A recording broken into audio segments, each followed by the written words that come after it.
Vince is the third alternative to survivor's guilt in the Secret Service and the JFK murder. It's newly updated and republished by JFK Lancer, and it is irreplaceable in discovering what was uniquely insecure about Dallas and about Dealey Plaza. And Vince continues his superior research with anticipated, even more meaningful discoveries. Vince Palamara.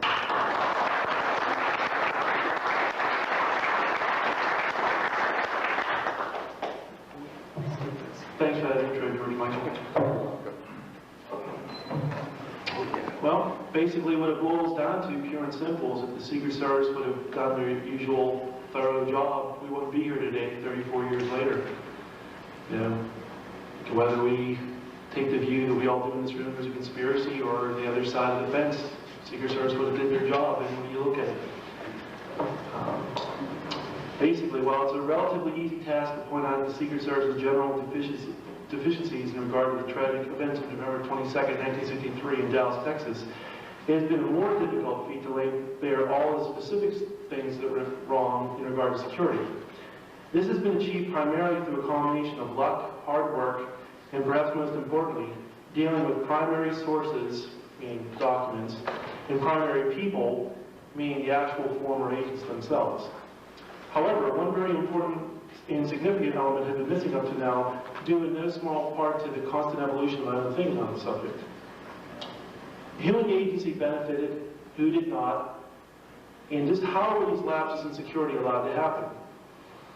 After discarding the options of just mere innocence, guilt, negligence, and more recently, the notion of a benign security stripping test that backfired into the assassination, I've now come to the firm conclusion, based on 7+ years of heavy primary source research and numerous interviews, 21+ and counting, that the Secret Service actions and inactions in Dallas were due largely to a significant breakdown in both the chain of command and the respective superior authority. In addition, I believe a malignant test of President security was involved on or around November 22nd, 1963, with the actual intent to harm or embarrass President Kennedy, rather than merely shaking him into seeing the Secret Service needed more funds, equipment, and personnel, because these were benefits which would have arose out of any kind of attempt on JFK, successful or otherwise. Furthermore, it is now my strong belief, after shaking off years of equivocation, that several agents had to have been involved in the actual conspiracy, repeat that again, had to have been involved, by getting wind of the impending threat and letting it happen. Not by an unruly mob out to treat Kennedy like Adlai Stevenson, which was the byproduct of a malignant test, which was going on at the same time, but by a flurry of shells, to quote Agent Kellerman, in a much different kind of context. So if Dallas was the Super Bowl, which I think is a very appropriate analogy here, then the game was not merely rigged, it was fixed from the very start by a combination of inexperienced third stringers and bench warmers. These men, knowingly or unknowingly, let the assassination happen through sheer incompetence, inexperience, and a desire to usurp the authority presented by the chain of command, whether those in this command were present in Texas or out of the loop in another part of the country at the crucial moment or moments. Key elements of this team chose to call their own plays in Dallas, and just as in the game of football, the consequences of defeat can wreak havoc on general management, treasury officials, the coaches, meaning the brass, and ultimately certain players, the actual agents themselves. A look at the consequences of Dallas, this breakdown of the infrastructure of the Secret Service, is now in order. Somebody shut off these front lights here. Anybody else will begin?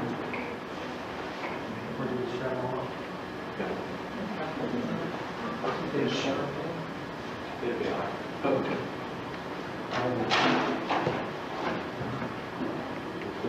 It's one thing for me to describe my interviews and my evidence. I think that having an audio-visual presentation will accent that for you. And, back to November 22nd, 1963. You were on the fender of the Secret Service car right behind President Kennedy's car. At the first shot, you ran forward and jumped on the back of the President's car in less than 2 seconds, pulling Mrs. Kennedy down into her seat, protecting. She climbed out the back and she was on the way back And because of the fact that part of her husband's head had been shot off and gone off to the street. She wasn't trying to climb out of the car. She was simply trying to reach that head part there to bring it back. That's the only thing. Was there anything that the Secret Service or that Clint Hill could have done to keep that from happening? Yes. Clint Hill, yes, what do you mean? If he had reacted about 5/10 of a second faster, or maybe a second faster, I wouldn't be here then. You mean you would have gotten there and you would have taken the shot? The third shot, yes, sir. And that would have been all right with you. That would have been fine with me. But you couldn't. You got there in less than 2 seconds, Clint. You couldn't have gotten there. You surely don't have any sense of guilt about that. Yes, I certainly do. It was my fault. Oh. No one has ever suggested that for an instant. If I had reacted just a little bit quicker, and I could have, I guess, I would have put that to my grave. Clint Hill suffered deeply after Dallas, and he took early retirement. He still suffers from those few fateful moments. Clint was truly a victim of survivor's guilt, truly a victim of what went on. Here's the rear of the limousine and the side platforms. The side platforms were not used very infrequently because they injured spectators and the agents themselves. The rear platforms is what was important. This is like a potpourri of footage from the JFK library and other sources. Men on the rear of the limousine, we just heard a presentation this morning of how important the men in the fallout car were, and at the very least obscuring any rearward assassin. Well, the men would have been doing their job that day and been on the rear of the limousine would have made a big difference. Here we are, that's Roy Kellerman on the left. Okay, and here we go again. That's Chuck Saboro, Don Lawton, there's Jerry Bain. This was especially in charge of the White House detail. There's Winston Lawson there. And this is the trip to Italy, trip to Ireland. What these clips here focus on, this first part, are agents on the rear of the limousine primarily. Something that was a common occurrence. President Kennedy never told the agents not to ride on the back of the limousine or on the sides or anything else. This is pure mythology, pure and simple. Special agent charged of the White House detail, Jerry Bain, told me that never happened. Floyd Bourne said that never happened.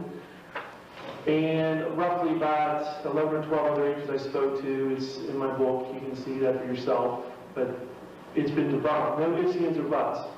No equivocation, never. However, the Warren Report, William Manchester, and Jim Bishop all created a mythology that President Kennedy was the most difficult president to protect, and this spawned this. This is the bubble top, obviously. And again, President Kennedy allegedly never wanted the bubble top. Well, here again, here's the potpourri. This is 3 weeks before Dallas, here from the JFK Library. Okay, here's another clip coming up. We're going to leave the barn turned up at the now time.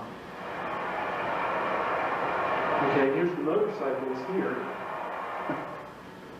And again, President Kennedy allegedly, if you remember your reading, did not like to have motorcycles next to him. The day before, he was offered 18 motorcycles, 4 on each side, common occurrence. And yet, on the meeting on November 21st, David Grant, Secret Service agent who joined Win Lawson at the very end, said that President Kennedy would not like this. This is a photograph.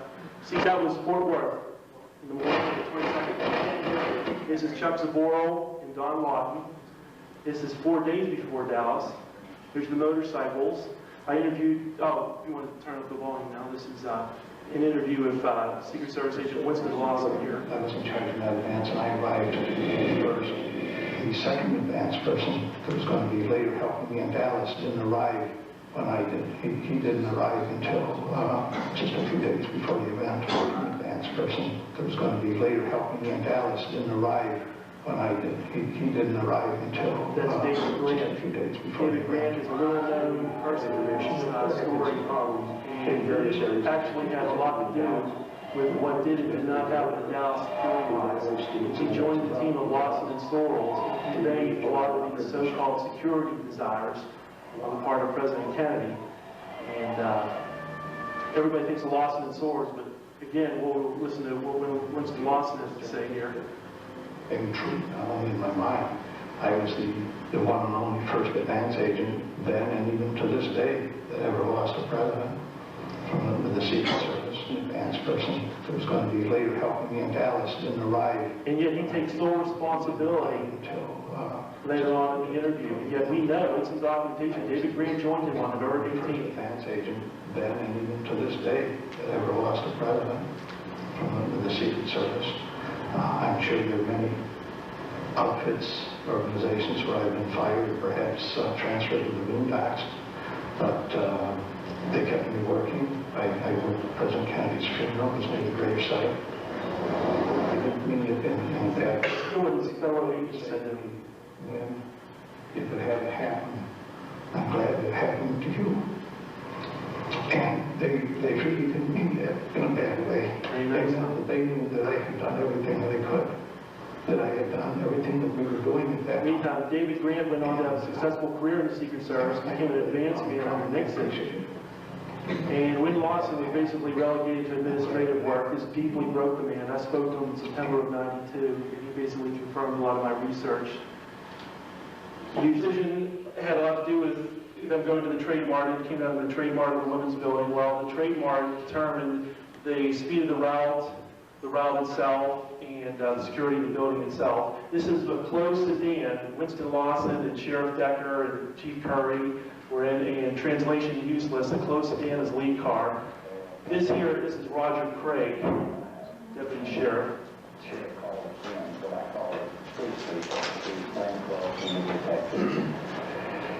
And he instructed us that we were to stand out in front and in no way take part in the security of that motorcade. That we were merely spectators and nothing more.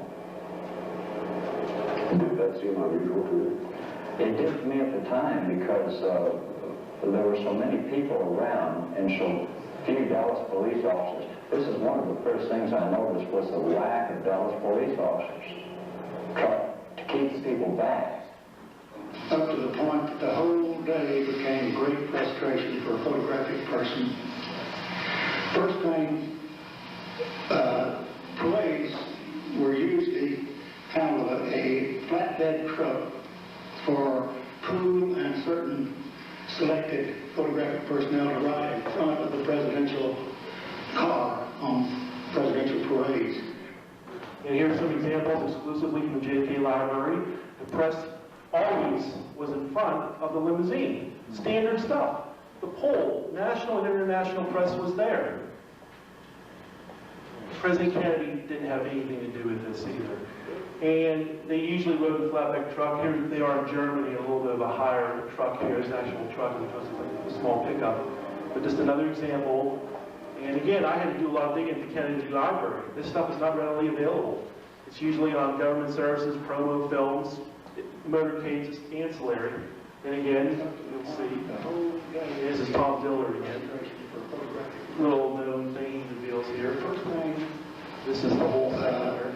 parades were usually kind of a flatbed truck for crew and certain selected photographic personnel to ride in front of the presidential car on presidential parades. That was canceled at the last minute. We were put in Chevrolet convertibles to ride several cars back. I think we were about 6 cars, Bob Jackson and I, and a couple of the boys were in this parade.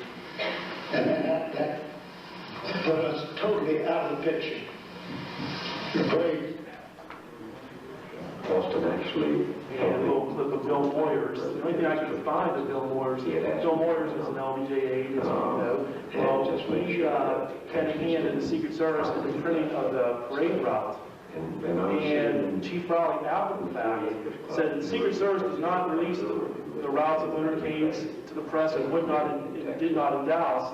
And yet, lawyers before the House Select Committee said it was on the authority of the Secret Service agent in charge of the Dallas trip. Well, if you take that literally, the Secret Service agent in charge of the Dallas trip was none other than Assistant Special Agent in charge Floyd Ward, who was not in Dallas.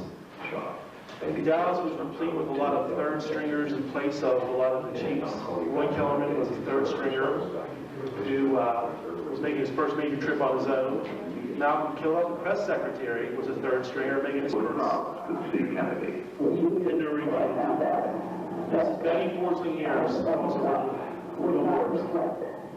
Later that morning in Dallas, she urged the Secret Service to take the famous bubble top off the presidential car so the crowds could see Kennedy. It was years before I found out that the bubble top would not deflect a bullet, much like the top one.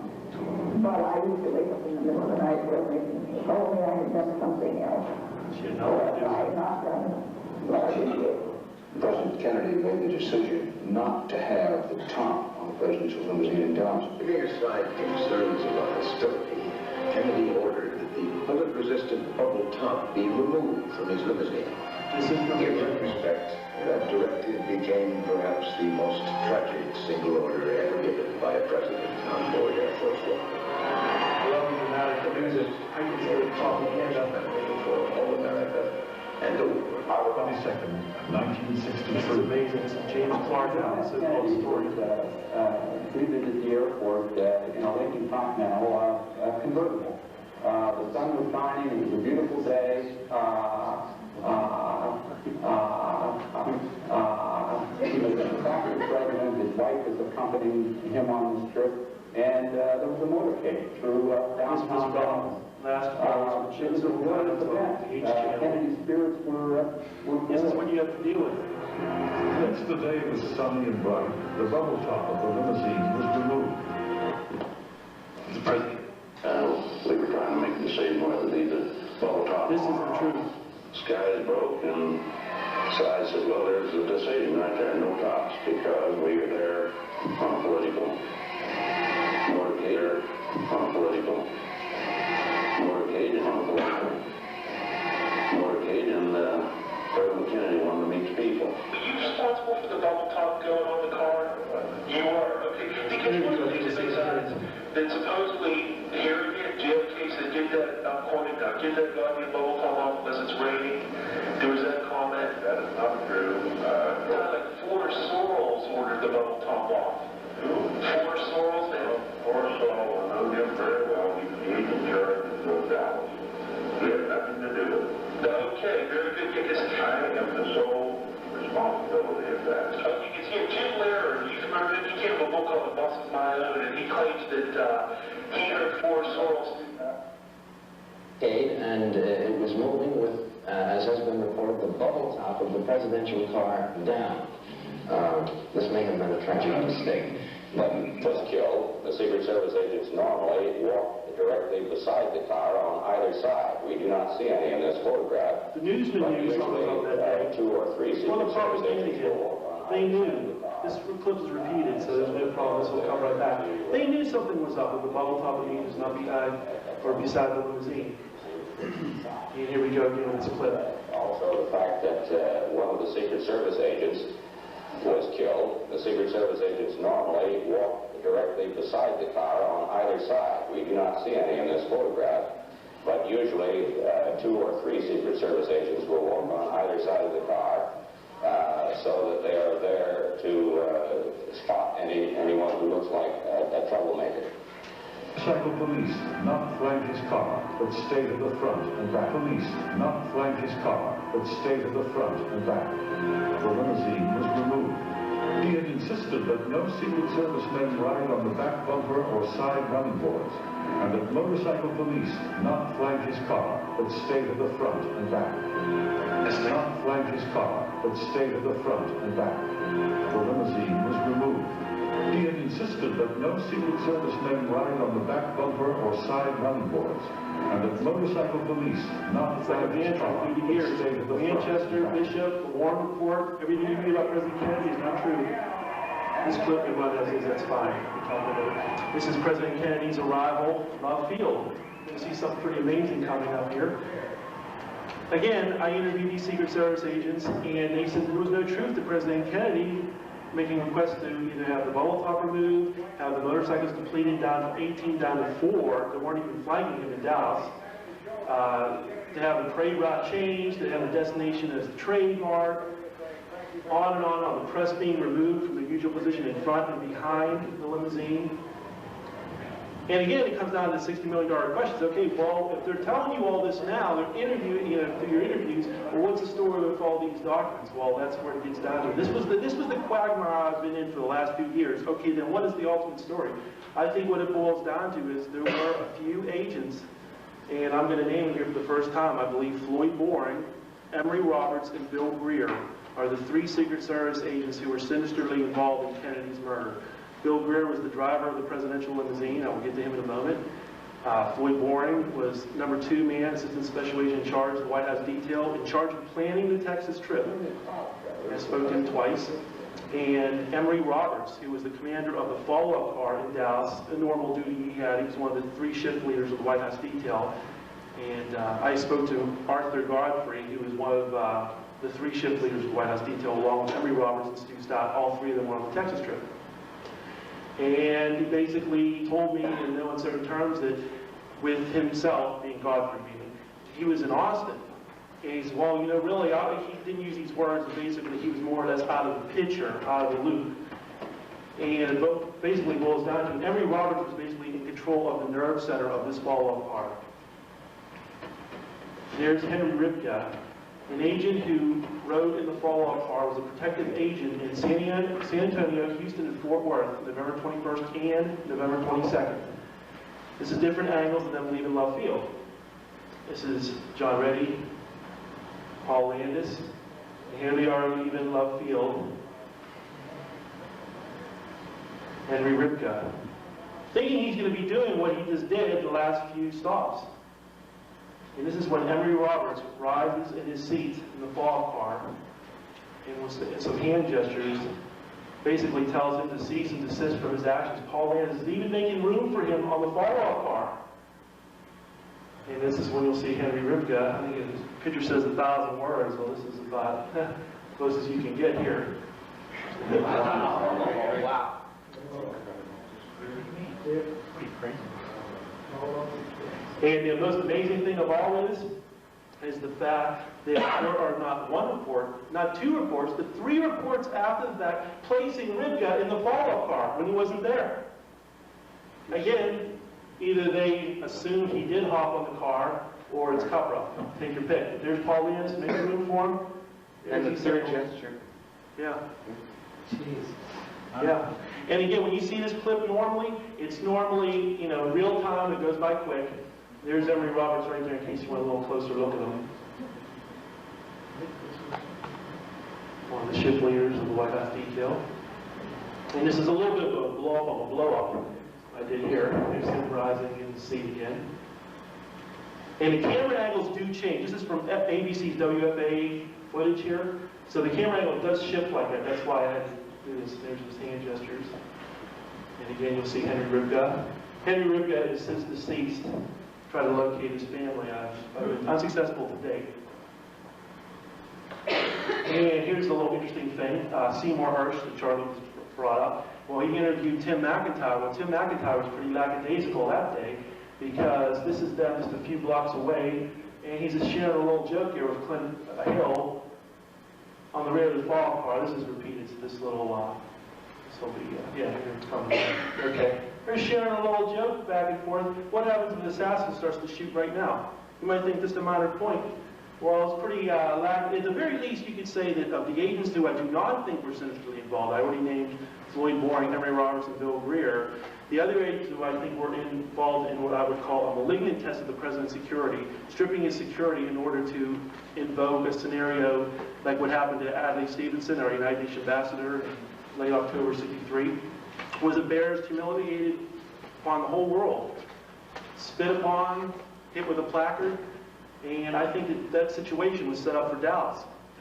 Yet, there was a few agents who I think were quote-unquote innocent, Clint Hill being one of them. That's why I started this tape out. I think that's like one of those poignant interviews showing survivors' guilt. And the most interesting thing of all is Clint Hill was assigned to Jackie, was a last-minute addition to the trip. You heard Jim Morris tell us that yesterday, that's the truth. And it should have been John Reddy who's crying those tears. He was assigned to JFK. He was on JFK's side on that running board. Imagine history would have been changed if those men would have been on the rear of that limousine. Or at the very least, see, I'm allowing ways out, or at the very least they would have been allowed to run towards the limousine. This is Tim McIntyre interviewed by CNN. Up an A shot, he's injured, there's Jackie's left hand. Well, there's Emory Roberts again. And you know what he's doing? He's talking on the microphone. Well, what's the problem with that? Well, there's a big problem. In his Secret Service reports, he mentions a radio transmission a full minute before they're even on Elm Street. And he mentions the reports where he got on the radio afterwards, after the shooting's all done and they're trying to go to Parkland. Yeah, what about that radio transmission right during that time period? There's 5 agents, Roy Kellerman being one of them, that assumed responsibility for them going to Parkland Hospital. And yet there's only one channel that's working, 4 of them are lying. Why? Just like with the bubble top, why the multiple responsibility? If this is so clear cut, why is there all these stories? Everybody's taking responsibility here. And this is amazing, you know, this is a Bruder film. Again, we think we've seen things a million times over. You know, we're always concentrating on JFK and Jackie, even the Conleys. But again, Bill Greer, the suspect number 3, looks back 2 times, disobeys a direct order from Roy Kellerman, even in the testimony, says, get out of line, we've been hit. Kellerman said that Greer then looked in the back of the car. Maybe he didn't believe me. And for the second time, well, Roy Kellerman's getting on the microphone rather than doing anything constructive. Bill Greer's looking back for a second time. And the fatal shot will make its mark. And that's basically the coup de grace. You had Emory Roberts immobilizing everybody in the follow-up car. And forgive me for being out of sequence here about one thing. Emory Roberts, in addition to recalling Henry Ripke at Luffield, which you saw, he also ordered the men not to move during the shooting sequence. What happened was there was a statement in the book, High Treason, that said Emory Roberts ordered the men not to move after the first shot sounded. I thought that that was exaggerated. Well, I spoke to Sam Kinney, because Emory Roberts is deceased, and I said, well, is that true? Sam Kinney being the driver of the club car. He said, absolutely right. I said, what? He said, yeah, absolutely right. I said, you mean before the first shot? I mean, during the first shot? You mean after the fatal shot? He said, no, during the first shot. He said, Emory Roberts isn't around to defend himself, and I don't think he should basically go any further with this. And Bill Greer normally took a look back at the president, which he denied ever doing. And maybe have this sign up here. This is Bo Byers talking about, there's a little short series of clips of people talking about Bill Greer. I can understand. Yes, it's working. I'm going to jump to the Dealey Plaza. I was on the White House Press bus. I remember, matter of fact, I've had nightmares about it, of the sunlight on Kennedy and the explosion, the car almost coming to a stop, almost to a dead stop, and then accelerating at tremendous speed. So I knew. I really believe someone else mentioned was the car had, after that first shot, had come practically to a stop. And later on, in looking back, and I said I could not believe how well-trained Secret Service people reacted so slowly. I would have expected that from ordinary human beings, but I expected that they would have reacted much quicker. Because I've always felt in my mind that I knew the first shot missed. I had never wavered on that, and I see now that it's getting a lot of support. But I said that from day one that the first shot missed. I've never changed my mind on that. I felt the second shot was not a mortal blow. So I felt that had there been proper reaction time, that the man might still be alive today. Amazing clip here. Charles Perrault, God bless him. We've got Dave Powers on the record here. Jackie holding on for the stretcher on one side, I'm running on the other. The president's friend, Dave Powers, now director of the Kennedy Library in Boston, remembers talking to a grief-stricken Bill Greer, the Secret Service agent who drove Kennedy's car. What if they'd sped out of Dealey Plaza after the first shots, but before the fatal one? I thought it always, and so did he, you know, about Bill, all of the agents were very close to us, and the they felt so bad. If the driver of the president's car had stepped on the gas after the first two shots, Yes. Well, that president would be alive today, and he'd be 71 years old, and he'd be the director here, and and I'd be the assistant. Can you get more poignant than that? Senator Yarborough. Back on them and rather slow to react. The Secret Service in the car in front of us kind of casually looked around, looked up at the back of them and rather slow to react. So we went to the underpass and we came up on the other side. I could see them in the president's car, and there was Hill, who I knew as a Secret Service man, signed the leading committee's case. He was lying across the back to hang on with his arm over him there so he could hang on top of high speed. His face turned back towards us. Just writhed in agony and beat him with his hand on there like a terrible thing has happened. I knew then he had been shot. And the Secret Service immediately jumped out the minute Johnson said they practically pulled him out and formed a cordon around him. 4 or 5 and one of them said, Mr. President. I knew then Kennedy was dead. They practically pulled him out and formed a cordon around him. 4 or 5 and one of them said, Mr. President. I knew then Kennedy was dead. And I walked up to the car where Mrs. Kennedy was still there on the back seat, lying there with her head bowed over, covering her husband's head, his blood running down her leg and on her clothes, and twice saying, they've murdered my husband, they've murdered my husband. It's the most tragic sight of my life. I just want to say something coming up here, this final little clip here. Charlie Drago mentioned to you the importance of artistic propaganda. It cuts both ways. Well, JFK movie was a tremendous resource for us, and we can have all our problems, all the things we want to talk about that was wrong with the movie, but it did. It galvanized the research community, galvanized the public, got the ARB together, and it did a lot of tremendous good. Well, in the summer of 1993, there was a movie, In the Line of Fire, by Clint Eastwood, and it probably came closest to revealing in a public forum some of the Secret Service's do's and don'ts, and it was officially authorized by the Secret Service because if you look at the end credits of the movie, several prominent Secret Service agents, one of them I spoke to, Jerry Parr, was involved as a consultant on the movie. And here are just some short clips.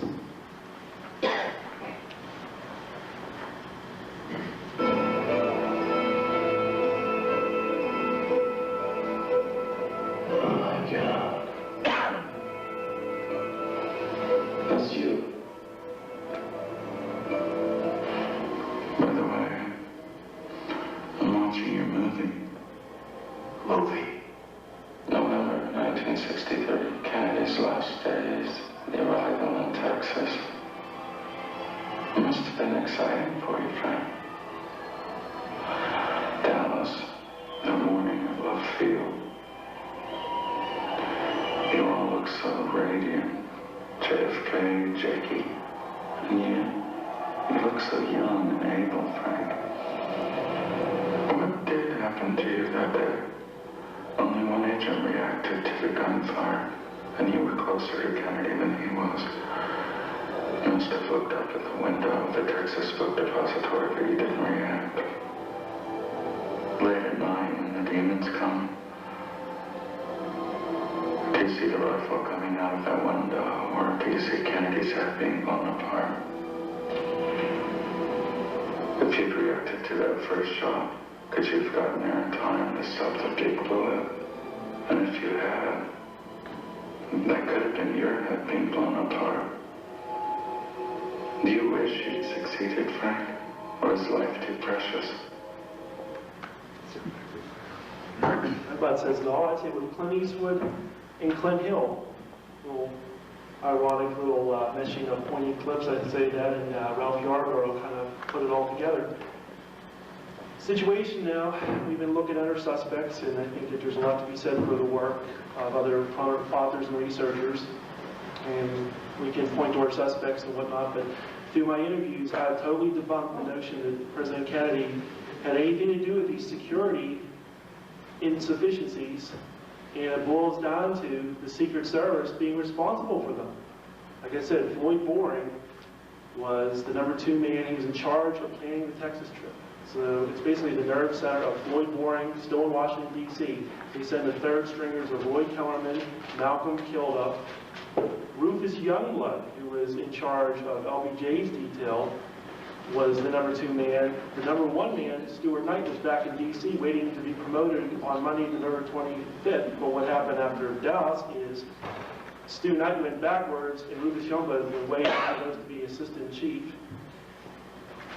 And basically, what happened afterwards was Jerry Bain, the special agent in charge of the White House detail, was not there, was demoted. He even told me he felt it was a demotion in January '65, went to special investigations. Floyd Boring became an inspector, a highly coveted position of power and prestige. Emory Roberts went on to be, get this now, he went on to be an off-record secretary to Johnson. And I'm trying to track this down. There doesn't seem to be anything to it as a coincidence, but there was a Mrs. Juanita Roberts, who was Johnson's chief private secretary, along with Marie Famer. And Bill Greer went on to have major stomach operations. He had major ulcers, and he ended up passing away in early 1985, but he went on disability soon after Dallas. And I think basically when you got to Elm Street, you already had the Secret Service immobilized when they got there, because Henry Ripka is taken off the car.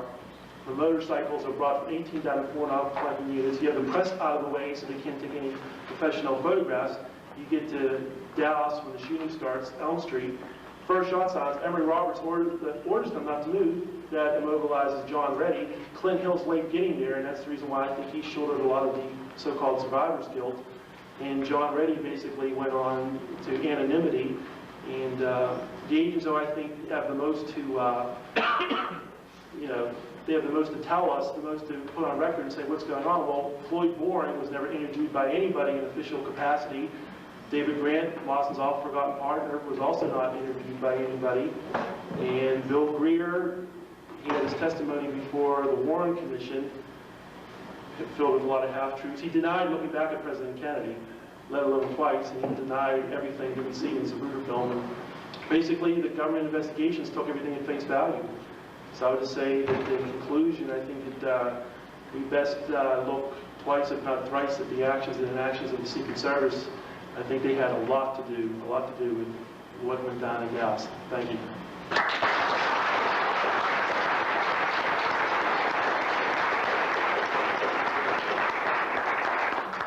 Can we ask questions? Oh, do it now or do we do it at the end? I'm wondering if you're on time. Do you think we have time? Surely. Yes, let me see it on the hands. Let's take about 5 questions. Go ahead, Vince, you can recognize me. Oh, okay. Okay, the first one, I got a whole bunch, but I'll get you outside. The first one is that there was a reference in the clip there to a Secret Service agent killed, and I'd seen that before in the early reports. Is there any... I had heard early on... Secret Service man reported killed. What about that? Yeah, was there a Secret Service man killed? There was a report in one of your clips and also in the very early reporting, and I never heard anything more about that. Okay, well, I just did a detailed article for the journal JFK Politics Quarterly, where I actually exhaustively detailed every press report, every story from AP, UPI, all the networks about the dead agent tale. And what I come down to is that I do not make any hard and fast conclusion that an agent was killed, but what I will say is this: I do not think it was a case of just a mistaken reportage that just like branched out and out. And I do name an agent that I think, if there was an agent that died in Dallas, obviously it was not in Dealey Plaza. I think it might have been in the surrounding area. I named him, and it's Dennis R. Halterman, Halterman. And who was Dennis Halterman? Well, he was one of the agents of the White House detail that was on the Texas trip. Everybody focuses, and an important thing I brought out in my article was, the official line is, all the agents assigned to the motorcade stayed with the motorcade, they did not leave, blah, blah, blah. And this ties in with the agent or agents spotted in Dealey Plaza with the, we always think it's phony Secret Service identification. It could have been genuine. It's sort of a two-part thing. This could tie in both mysteries. It could have been a genuine agent that they spotted. I named the 5 agents in this journal article. It's also in my book. But as far as Dennis Halterman, he is the most logical possibility, because every other agent I have found is accounted for on the Texas trip except for Dennis Halterman. After November 22nd, disappears from the record. Yeah. Vin, did Ripka ever give a statement to the Warren Commission, the House Committee, his barber, or anyone about what happened out there? Okay, there's a report in the 25th volume of the Warren Commission. The Warren Commission volume is not the report. That's the only thing you'll find on Henry Ripka. It's an undated report. I think it's the only undated report. It's only one of two that was not signed off by Special Agent Charge Jerry Bain like the other ones. It's real bland and clear-cut. In fact, compare this. Don't listen to my word. Go to the volumes. Go to volume 18. You'll find all the other Secret Service reports, okay? Compare them to the other 4 reports in volume 25. And including volume 25 is this one of Henry Ripka. And you're going to say to yourself, my God, is this small compared to the other reports, number one. And number two, to answer you succinctly, he doesn't go into any detail about what he did and didn't do. It's a real cut and dry thing. He was following the limousine along, then he was at Love Field when the president was shot, but it doesn't say why he was left behind, this and that. But you will find in Emory Roberts' first report, this is in the Warren Commission Bonds, volume 18, so you have to take my word for it. The first report, he says, Henry Ripka is driving in the followed car. Second report says, well, I was mistaken, he left behind at Love Field. ARB has released another document that confirms that first report, and Winston Lawson made the same mistake and put Henry Ripka in the followed car. Vince, can you clarify whether the guys that used to stand on the car, was it a regular practice every single, before Dallas? Okay. Or was this just a one-off that they weren't on the car? No. What it was is everybody tries to make a black and white issue. The agent's always in the limousine. See, did you hear that press report I played from? It was from ABC. And the guys, they usually walk, it's a combination of walking beside the car, being ready to jump on the car, or being near the rear of the limousine. So to answer your question, on the one hand, no, they weren't always on the rear of the car. But on the other hand, they were always either ready to run on the rear of the car, or they walked beside the car, or they were in between the cars. See, that's why there's all sorts of variables. And when I try to debunk, and pardon me for the technical difficulties at first getting coordinated with the audiovisual, but at first when I showed that still clip and you saw the side running boards, not the ones in the back, but the side running boards that jutted out, well, those weren't used by the agents mainly because in addition to being a hazard, like George Michael brought up a few years ago, not only a hazard for the spectators that were, on the road, but also the agents had no room to run. You're going 30, 40, 50 miles an hour and you only have one little step, so the back of the limousine was more important. And again, it brings down to that presentation this morning. You can play devil's advocate and say there was only, one shooter and he was from the rear. If those agents would have been posted on that, or after the first shot, they would have had an opportunity to run forward and not been immobilized by Emory Roberts. Use your imagination. Let me go on this slide for the rest of that. I'll come back to you later. I'm not sure how many actual agents that you interviewed because I didn't follow it. But 21 plus family members. Okay. It's contacted about 40 hours to do letter. For some reason, I don't know if it's something I've read or it was a newspaper article, but it was my impression that they were all drunk the night before, went to bed at 4 o'clock in the morning, and were not charged.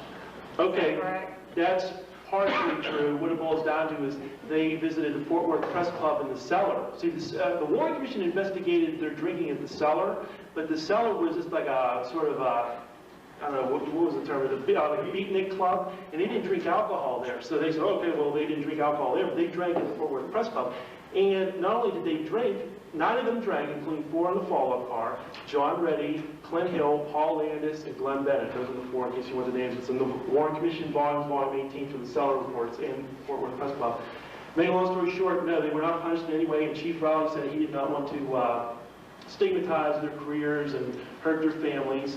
And it turns out now this was actually more of a regular occurrence than we think.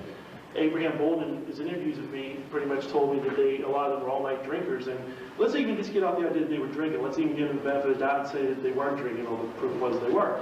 Well, a lot of them were up to either 3 o'clock in the morning or as late as 5 o'clock in the morning. And they had to report for duty at 7 o'clock in the morning, so they only had 2 to 4 hours of sleep. And they're going to protect the president? You talk about reflexes. That's what they live and breathe on, is their reflexes. These are trained Secret Service agents. And to not have your reflexes with the sleep deprivation, if nothing else, is going to really kill their ability to recognize shots and do things. And obviously, in the time of Emory Roberts' perplexing order to not move, or that gets Clint Hill delayed, that gets John Reddy and the next film making 1 forward step that doesn't mean anything. And did they admit that to you in your interviews? Or did you ask that? As far as the drinking? They ended up all night. Oh yeah, no, they were drinking it. And Sam Kinney, the driver of the fog car, and by the way, I got to throw this in, believed that right rear of the head was gone. Total corroboration of Clint Hill, told me it twice in detail, and that's in my book, you'll see that. But, oh yeah, no, he in a roundabout way admitted that they drank, but he made it sound like it was not a regular thing, it was when they were off duty. But Abraham Bolden basically laid it out that this was at least a weekly thing. They went out on binges, and well, it's even a story that the Fort Worth firefighters were in the Hotel Texas as they were drinking. And it was more than 9 agents that were drinking, but the 9 agents had the critical duties in Dallas the next day. 2 firefighters were assigned to protect the president. The Secret Service was under shorthanded. Have you seen the picture in the book Pictures of the Pain where Greer is supposed to be washing out the car with a bucket and a mop? Okay, well, no, that's not Greer. I know what the picture you're talking about. That's what I was... It was, again, Sam Kinney and George Hickey. George Hickey was more or less standing by. I talked to Sam Kinney all about that. What it was the Dallas police had, they brought a bucket out. Well, actually, it was one of the hospital orderlies, I forget the name of the later, and it's in the reports actually you can hear talking about it. And one of the orderlies brought this bucket out. The Dallas police were nearby because they were putting the bubble top on after the fact when Sam Kinney and George Hickey were standing nearby. Now, they actually didn't clean out the back of the car. Again, that's the folklore. You'll read the books. They actually did not touch the car. So that car was basically inviolate up to and including the time they got to the White House garage. Now, Sam Kinney, being the driver of the fog car, saw the rear of the head go off. Well, that piece of skull, the right rear piece, the back of the head, the smoking gun, was still in the back of the limousine when they were on the C-130. Hours before the official limousine inspection, it's bound by Sam Kinney. He's only on there with the 76th Air Force Squadron from Charleston, South Carolina. That's all that's on the C-130. And he put in a phone patch with Dr. Berkeley. When they arrived at Andrews, Thomas Mills, and then this will pick up in CD 80. You'll read this that Thomas Mills, Paul Boterney, they all brought the skull fragment over, and that's when everything gets all mixed up. Bottom line is, though, that car was not washed out, and that fragment was still in the back seat during all that time. What is the bucket for then? Or well, they were initially, it was a false start to cleaning out the back seat, and according to Sam Kinney, they didn't. They didn't clean off the back of the car or anything? They did not clean out the back car at that stage at all. No, it was still the same way. In fact, when you see the color photos of the limousine in the White House garage, and you see it's a bloody mess, but then you might say to yourself, well, it looks like it should be more bloody. Keep in mind, President Kennedy was in that seat, so when the blood and debris came out, he was already covering the area that would have been bloody in that seat.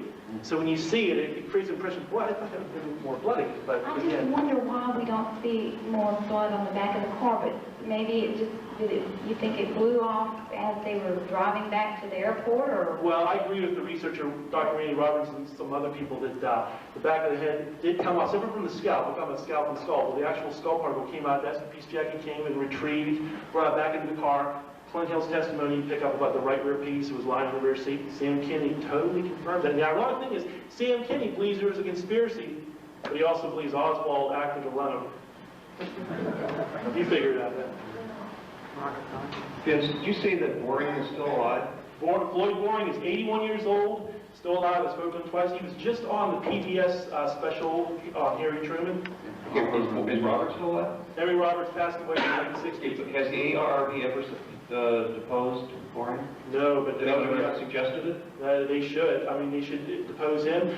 You're the one. Is Tom Samlick still here? I don't know. Because Tom Samlick last summer, my audio tapes and some of my interviews, not all the interviews were audio, but some of them were, and those were donated to the National Archives through the auspices of Tom Samlick and the ARB. And I remember mentioning that to him. I also wanted to get under subpoena, so to speak, William Manchester, because he has a whole bunch of interviews with Secret Service agent Jackie Kennedy, and these are on audio tape. And when I talked to him, I'll spare you the details of some other things we can talk about, but basically the one thing was, what about all these tapes? And what a heck of a repository. This was less than a year after the assassination. What about these audio? He goes, all those tapes are under seal, won't be released in my lifetime or yours. Real cantankerous fellow up in Connecticut, and that was the end of that. So that's another person that should be subpoenaed by the ARB. Have you suggested it in the letter? Oh yeah, I did it. I did it in a letter and never heard anything. So. Okay, one last question. No, that was fine. That was it? That was it. Okay. I wanted to add, by the way, Vince and I have been convinced for quite some time that there was prepared so-called simulated security stripping which was then co-opted. One area that I've been working on, I hope to finish it this year, is the examination of hundreds of newspapers from November 22nd through January 1st. It is very clear that the Associated Press in general and Merriman Smith controlled the news about the assassination in an extraordinary number of papers across the United States. But the person who was not controlled, who was there, is Jack Bell. So if you want to see our contrarian's viewpoint of what happened in the assassination, as distinct from Merriman Smith, look for Jack Bell's stories. The other thing is, I believe there is only one newspaper person with survivor's guilt. I think one newspaper person was told there was to be a simulated security stripping, and you will read his opening line of the security stripping shooting across the United States. It's Merriam Smith. And the opening of that story is 3 shots were fired at the president's motorcade. You notice that it's in the passive voice?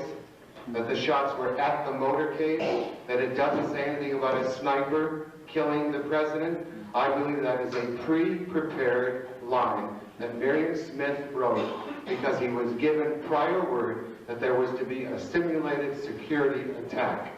I can't prove that, but I think you know that survivor's guilt finally, if that's true, meant that Merriam Smith ended his own life. He was, remember, a suicide. We have